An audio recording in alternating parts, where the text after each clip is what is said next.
I haven't had a crash for at least 2 weeks now, so good. Safe.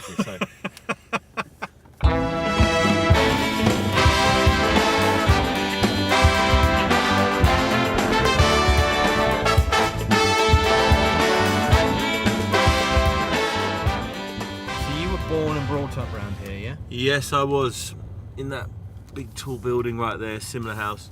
I grew up in there. So which floor were you on? It was the 18th floor. What was the area like back then? It wasn't as posh as it is now. Yeah. As you can see, all these luxury apartments everywhere. Yeah. A lot of these buildings that are now luxury apartments were just derelict buildings. So we used to sort of climb through broken windows and hang out in these derelict buildings. Now, your mother used to drive one of these, didn't she? Yeah, mum used to have a Astra. Yeah.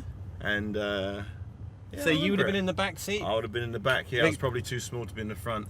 Creating merry hell. Exactly, screaming and shouting. Kicking the hell out of the front seat. My mum would have been back there hitting me, going, "Stop kicking my seat! Stop hitting your brother!" So what were you like as a kid? I was very hyperactive. I had way too much energy that needed to be exerted somewhere. Right. I'm really fortunate that at a very, very early age I realised my gift was being able to punch really hard.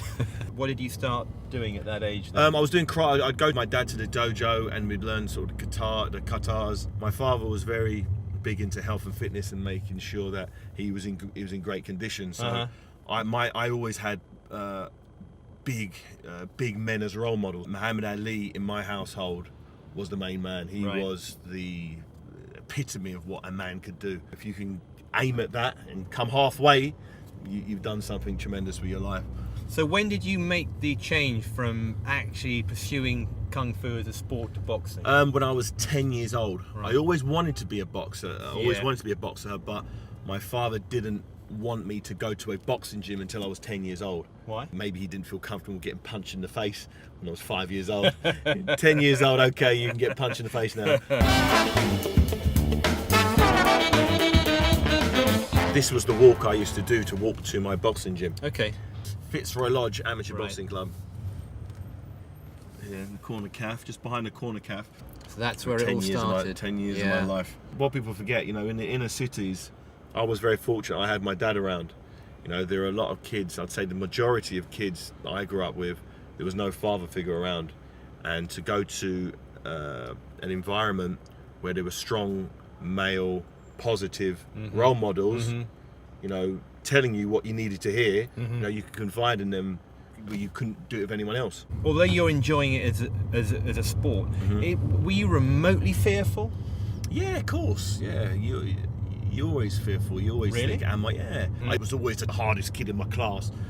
That doesn't correlate to boxing at all. And I realised that it's a bit of a painful lesson to learn. I just assumed I was going to roll into the gym and I was going to start beating everybody up. No, not one little bit. It didn't go that way at all. And that's because of technique? It's completely about technique. It's about technique, it's about knowledge, it's about understanding the game of boxing, the art form. Is there any self-doubt in your mind at the moment? No, I'm just on the train, I'm just moving, I'm just going with it.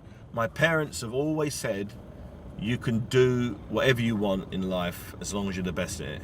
And okay, I'm focused on boxing. Then you will be the best boxer. As long as you put the graft in, you've got the winning DNA to make it happen.